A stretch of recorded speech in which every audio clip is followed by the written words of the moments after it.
session. Om Guru Brahma Guru Vishnu Guru Devo Maheshwara Guru Sakshat Parabrahma Tasmai Sri Gurave Namaha. Om Mannado Sri Jagannatha Madguru Sri Jagadguru Mamatma Sarva Bhutatma Tasmai Sri Gurave Namaha. Om Akhanda Mandalakaram Vyaptam Yena Characharam Tatpadam Darshitam Yena Tasmai Sri Gurave Namaha. The only Guru of three religions, Traidatiram originator, sensational writer, the writer of more than 100 divine holy books, Sri Sri Sri Acharya Prabodhananda Yogeshwarlu.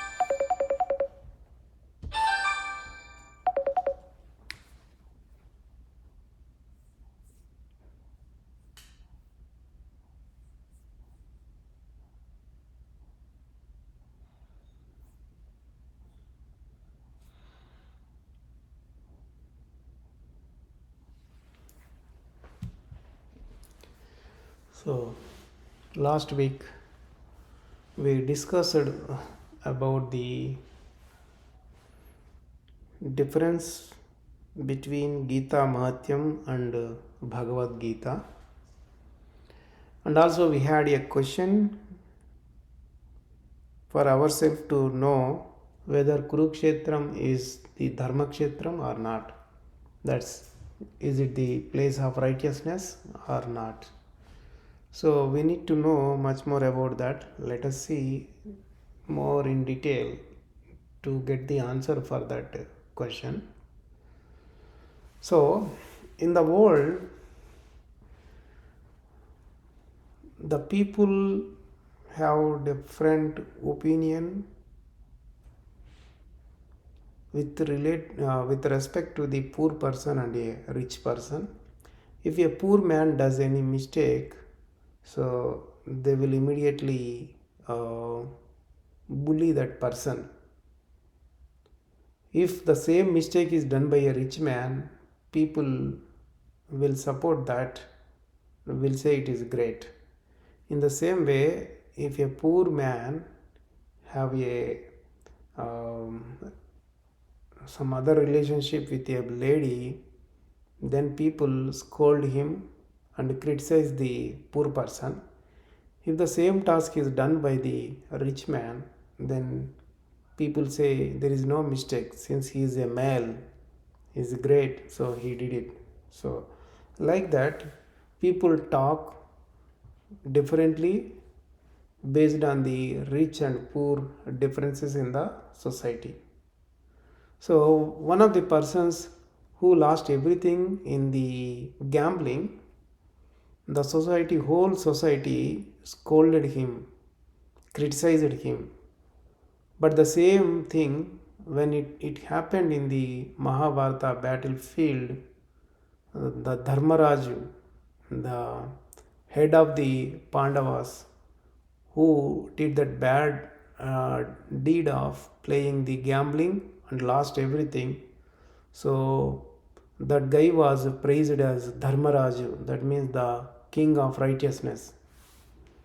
See how the people talk differently based on the status in the society. So the mistakes are same, poor and rich do, but the people talk differently based on their status. So the Dharmaraju, Yudhishthir, we can say Yudhishthir, head of the Pandavas, the eldest brother of all Pandavas. So who is leading the Pandavas? That guy, what he did gambling. He played a gambling, he participated in the gambling and he lost everything, and he fought for the same assets. So to grab them back from the Duryodhana, he participated in the war. So the war took place in Kurukshetra, that's now is in Punjab state. In that place, not only then, even now also, there is no righteousness or dharmam there, because so the place now, it's a big city, we can say. There's so many cheatings, lootings, and killings. So many blah blah blah bad things are happening over there. And also the Sikhs fought for their special state. During that situation, many Sikhs were killed during that. So that time there was a conflict for grabbing the land. Even now also same thing happening there. And that place, um where the bloodshed happened so much over there. So when we think about all these things and all these incidents, we can come to a conclusion that it's not at all a dharma kshetram, or the field of righteousness, or land of righteousness. And even Lord Krishna never told that it's a land of righteousness. Some people might have told that. Some people started telling that Dharma Kshetre, Kurukshetre, but never Lord Krishna told that. We need to question ourselves, is that according to the name itself or not? In order to know if it is a land of righteousness, we need to know first what is righteousness or dharmas. What is dharmas? When we know about dharmas, then we can come to know that we can understand, or we can decide whether that land is a place of righteousness or not. And also Bhagavad Gita is filled with righteousness or dharmas.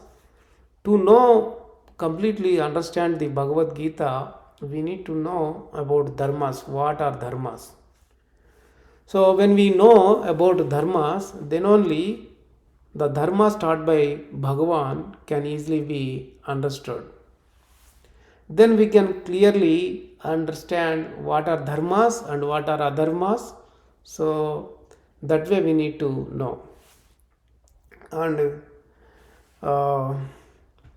in one of the judges meeting, a minister of one of the states participated in that, and he gave a lecture over there. And that minister was telling, or asking the he was asking the judges that you should give judgment according to the dharmas, and you should protect the dharmas, and you should not fall prey to anybody, and you should not get deviated from the dharmas, and you need to carry on the dharmas. So he was asking the judges over there. So when we think about this statement given by the minister, we can understand that the minister is mixing both the judgment and the righteousness, both.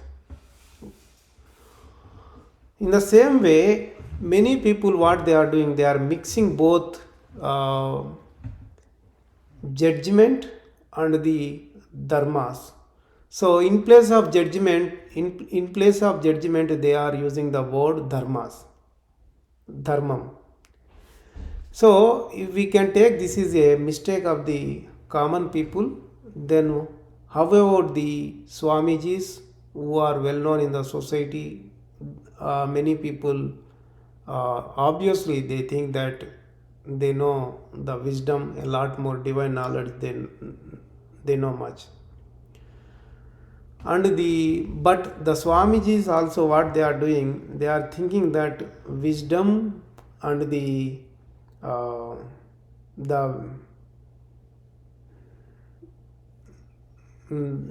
conduct, wisdom and the conduct, we can say niti is a conduct, good conduct is a niti, and bad conduct is aviniti. So the conduct, the wisdom and the conduct both are good conduct, both are same. And what they are saying, in place of telling the wisdom, divine wisdom, in in that situations, in that context, they are telling about the good conduct. So that way, the people are not knowing the difference between the judgment, justice, or we can say it is a justice. So justice, they don't know the difference between the justice and dharmas. And the Swamijis also could not know these differences. So when you say justice and the judgment, we can say good conduct and the judgment, or justice. Good conduct and the justice. Both are part of one thing, and the wisdom and the dharmas both are part of one thing. So both are different. So the good conduct and the judgment, not judgment, we can say justice. Good conduct and the justice. So related to the external worldly thing, but the wisdom and the dharmas related to the God. So when the good conduct becomes the justice, then the wisdom becomes the dharma. So when you follow the good conduct, then it becomes a justice. When you follow the bad conduct, when you follow the bad conduct, then it becomes like a injustice. In the same way, when you follow the wisdom, it becomes a dharma. If you follow the ignorance, it becomes adharma or unrighteousness. So when you follow the good conduct, and when it becomes the justice, when you are in that way, you will get the merit or punyam. If you follow the bad conduct, and it becomes the injustice thing, then it brings you sin or papam. In the same way, based on the wisdom and the dharmas, you will destroy your karma also. So when you follow a good conduct, then we can say you are a good person in the society, and the conduct of the human being bases on the justice and injustice what he is. When his conduct is good, it becomes a justice. When his conduct is bad, it becomes a injustice.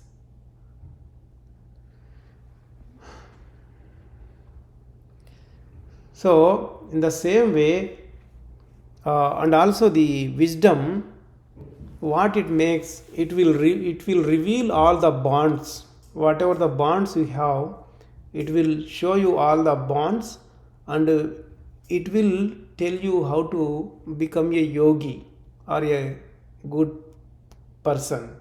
So good person means with respect to the God, Satpurusha, we can say Satpurushudu. So it will make you to become a yogi. So all the righteousness, unrighteousness things completely depends on the what you follow the wisdom. So the external conduct completely depends on the justice, but the dharma, whatever you follow, it will depends on your internal feeling, internal notion, we can say.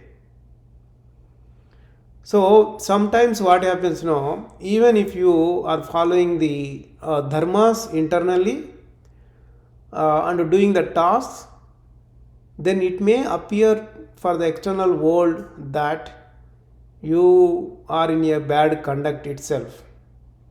So that's why the Lord Krishna, who told about dharmas, some people view his deeds as like he followed injustice. So he did unjustified tasks, unjustified things, and they think that he is not truthful. In fact, for reality, what we can say, when you know which is good conduct and which is justice, then you can easily identify the person is in good conduct or bad conduct. That's why we can easily identify in the external world that he is with good conduct or he is with bad conduct. And also on the uh, we may identify a person based on what he is following, like he is in good conduct or bad conduct. Based on that, we can justify that he is following the good justice, he is following the justice or injustice. uh, in the same way, if we think about the wisdom and the dharmas, but there is a tough task to identify whether a person is in the path of yogam or not, because we knew that the gnanam and dharmam, that means wisdom and dharmas, are completely related to the internal matters of the body. It cannot be applied to the external world. So it's very much difficult to identify a person whether he is in the righteousness or not. So because of that, in nowadays there are so many Swamijis. They also fail to identify what is wisdom and what is dharmas.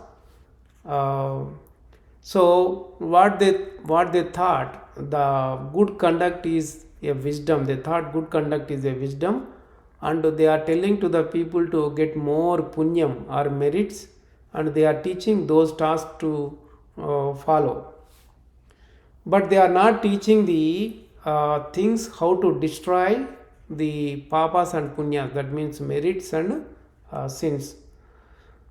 So the Swamijis are even thinking always that the good conduct is the wisdom and the justice is the righteousness. That's why the people are saying that the judges, as the people who follow the righteousness, and the places where the courts are there, they are thinking that those are the place of righteousness.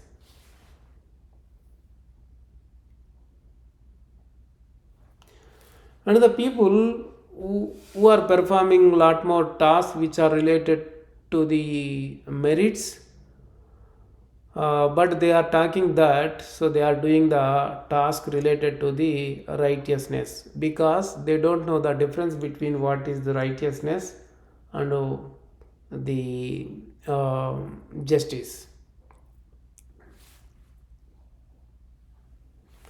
And also some people are even they are donating the money and they are telling that they are in the righteousness path. Some people, what they do, they donate a fan or tube light to a temple, and they write and they tell them to write it on that this is the righteousness of so and so person. That's completely wrong. uh, so there is no meaning in that, because he is doing the donation but he is talking about the dharmas. And even beggars also, they will go to every home and ask for the food. They need food but they ask that please give righteousness. So uh, if we think about this, from the beggar to the topmost people, Swamijis and all, so they everybody got so much mistake related to the wisdom and dharmas. And the Swamijis are always talking about the getting or earning much more punyam instead of uh, destroying entire karma of papam and punyam. So that's why there is no place to the dharmas on the earth. So that's what we understand. Like that, if we think about righteousness and unrighteousness, all those things, then we can say loudly that Kurukshetram is not at all a right place of righteousness or land of righteousness. The Kurukshetram can be understood like the people who are doing the bad deeds, cruel deeds, and unjustified tasks. So the Pandavas and Kauravas both together fought there itself, and they overcrossed all the limits, and they fought in such a way that they crossed the bonds of the battle rules. They crossed all the rules, and they cheated each other, and then a lot more bloodshed happened over there. So then how can we say it is a dharma kshetram? It's not a place of righteousness at all.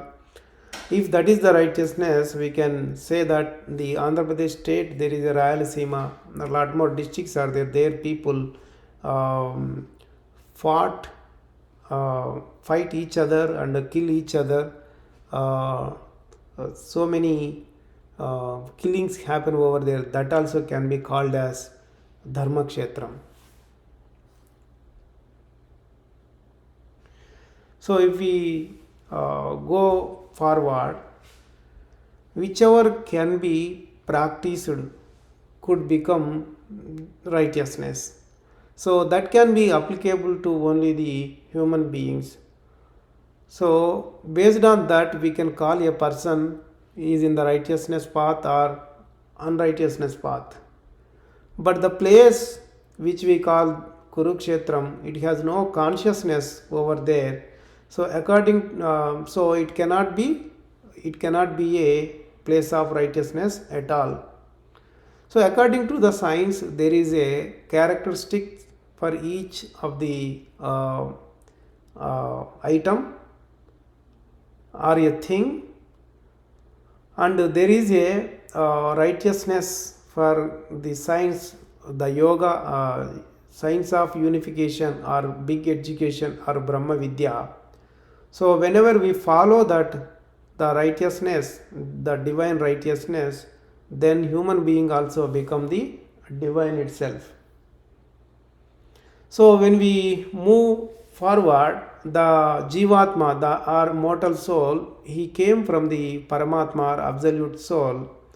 So in order to go back into the Paramatma, he has to follow the righteousness path. That is his own dharmas or own righteousness. Then only he can merge back into the Paramatma. So if you see water is H2 and O, H2 and O, hydrogen and oxygen. Water contains air, so water came from the air, we can say. So to make water become air, we need an experiment for that. When that experiment can make the water as air, in the same way, when the unification is an experiment, we can say unification. When we follow the unification, then the Jivatma, he came from Paramatma, he can merge back into the Paramatma, so that he cannot born again. So that kind of process explained in Bhagavad Gita itself by Lord Krishna. So how the methods we follow for an experiment, so in the same way the methods Lord Krishna told us to follow the unification process in order to become Paramatma. So the water becoming air is according to the science. In the same way, the Jivatma or mortal soul becoming absolute soul is also a scientifically bounded matter. In the battlefield, the conflict happened between Kauravas and Pandavas. Uh, Lord Krishna appeared as driver of the chariot or the vehicle, and Arjuna did participate in the war. First of all, Arjuna got lot more attachment towards his kins in the battlefield, so he thought that so he may earn more and more by killing all of them. So he thought of not participate in the war. So he threw the arrows and the all those things, all his weapons uh, on the land itself. So then Lord Krishna told him that if you don't participate in the war, they will say that you don't have guts at all, and you are not a warrior at all. They may criticize you. So in order to get a more name like you warrior, you must participate in the war. Even though Lord Krishna said so, Arjuna could not listen to that. He said, I don't have any courageous to participate in the war, so I am in a doldrum state. So let me consider as a disciple of you, and you tell me, you order me what to do. Then Lord Krishna took this chance that this is the right time to explain him about the wisdom, and he thought that whenever you are in a need, then if I make some favor to you, then it will have a lot more value for that. So that way Lord Krishna explained him the taught the Bhagavad Gita completely. If not, if Bhagavad Gita was taught in some other circumstance or in some other context, Arjuna might not have listened to that. He would have got the sleeping, got the sleep, because the name he was referred as Gudakesha. Gudakesha means who conquered the sleep itself, might go into the deep sleep when the teachings happened in some other situation, when Arjuna was actually did not need that. Now this is the right time. Lord Krishna thought that, and he told the wisdom to Arjuna. In the same way, not only for Arjuna, nowadays also we too require to know the Bhagavad Gita wisdom. So how Arjuna got fear of doing the sinful deeds, the same situation when we come across, if we come across same kind of situation, we also require to know the Bhagavad Gita. But nowadays people are not having that fear of doing sinful deeds. Instead, they are in fear of the hardships, obstacles. That fear is there, but they don't have the fear about the sinful deeds, and they are always thinking that so how to overcome the hardships and obstacles only, but they are not thinking that the main reason for hardships and obstacles is our deeds, our sinful deeds. So nowadays people don't require the teachings of Bhagavad Gita at all. So they are not even thinking about what Lord Krishna taught in Bhagavad Gita, and they are finding the ways how to get out of the hardships always. And also the gurus who are well known in the society, they are also telling them the ideas like how to overcome the hardships and how to overcome all these obstacles and those things. So they are guiding the people to go and make rounds to a temple and perform sacrifices, perform donations, all those things they are telling, and people are also following all the temporary things, and they are thinking that how to overcome out of these obstacles and all. So that's why people are in that mode, but not actually they are understanding how much important the Bhagavad Gita. And and if somebody say that you go and read the Bhagavad Gita, the people are thinking that, oh, what is the benefit of reading that? So that's what they're thinking always. And they are not even thinking how much wisdom is there, how to learn this wisdom, and how this wisdom can burn my karma. All those things they don't need at all. So they need only temporary benefits. That's it. Some people, what they did, they built Gita temples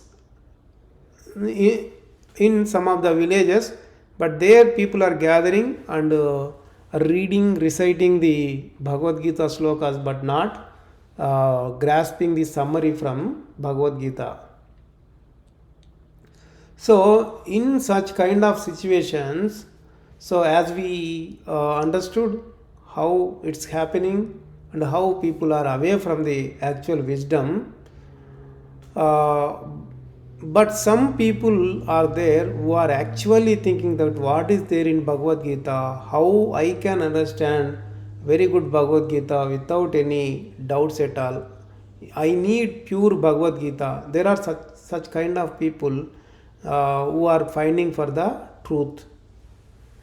So for them, if they can read the Traita Theorem Bhagavad Gita, which is based on the doctrine of Traita, it can reveal many secrets from the Bhagavad Gita, and they can know so many matters from Bhagavad Gita.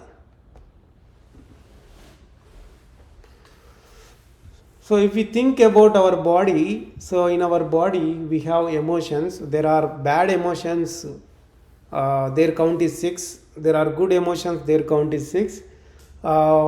We know the bad emotions are much more popular in the society. They are called angry, miser, attachment, pride, and the hatred, we can say. First emotion is kama. Kama means wanting or desire, anger, miser, attachment, pride, and the hatred.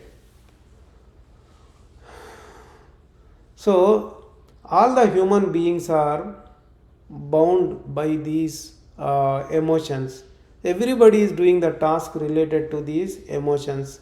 So all the creatures on the earth, they are moving and doing the task, performing the actions, means that's purely based on the emotions, activation of the emotions. And the Arjuna, who could not try to participate in the war because of the attachment, the emotion attachment. So first Arjuna was ready to go for a war because of the desire and anger. After that, the attachment emotion activated so much, so it came onto him lot more. Then he thought that these are my people, why should I kill them? So then he said that no, I am not interested, so to go for a war. So when the attachment emotion raised so much, so that time the intellect of the Arjuna was thinking that because of going for the war, I am going to get a huge sin by killing all these people. Then Lord Krishna took that context as the right context, and he started teaching the Bhagavad Gita. So because of these emotions, every human being is in the every human being has no peace at all. But for Arjuna, since Lord Krishna was there, he could able to teach it. But for the normal human beings, there is no guru to teach them. So they stoop down into the into the peaceless state. So no peace for them. they stoop down into the disturbance, complete disturbance. So not only Arjuna, every human being is suffering with the emotions. These emotions, one emotion pulls him left direction, another emotion pulls him to the right direction. Like that, the emotions are pulling the human being here and there. Then he is suffering a lot from those emotions. He is completely in the disturbance itself. So, so the Bhagavad Gita, which was taught to Arjuna, was not just for uh, Arjuna itself. So it's also for every creature. Every creature has to know about that wisdom. So you should not think that this is only for Arjuna. It's not only for him. So who are all suffering with emotions, everybody should read this Bhagavad Gita and should put more focus on it and learn the wisdom.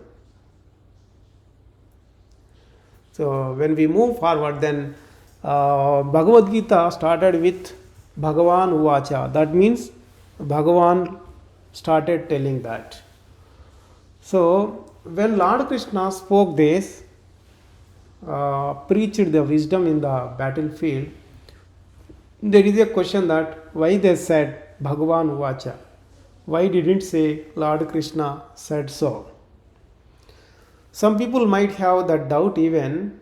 So the answer we need to know is Lord Krishna is not just an ordinary human being. He did not born like human being, just human being. The power which is spread across the universe, who is omnipresent, the power which makes the sun, moon, and all the stars, planets, everything, they are just like floating in the sky. The power which is the high command to everything, the power which is called the God, which is the base to every religion, that power when took as a human form, he is called Lord Krishna. So the Lord Krishna came with life from the womb of the mother, so he got that name. So in that case, some people think that we think that we also came from mother's womb, right? Why can't we become Bhagavan as Lord Krishna? The answer is we did not come alive from mother's womb. This may surprise many people, but if we know the truth from this, then we need not get surprised for that. So our body is born from our mother's womb, but we are not, because so Vasamsi Jirnani sloka is there. So that sloka means, so when your clothes become old and get teared, then you remove them and wear the new clothes. In the same way, when your body becomes old and it cannot sustain anymore, then the immortal soul and mortal soul both will come out of that body and enter into the newly born baby body. That's how.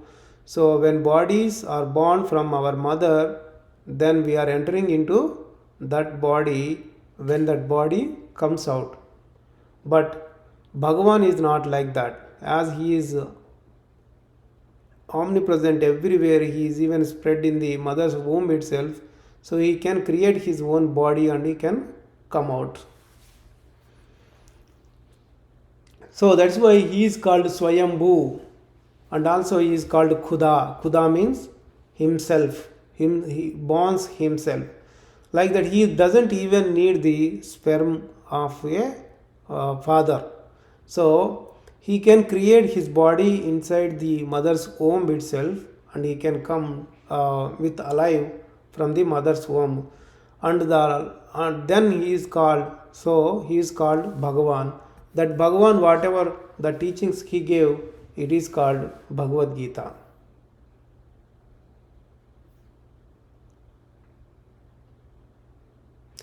So he can born without anyone's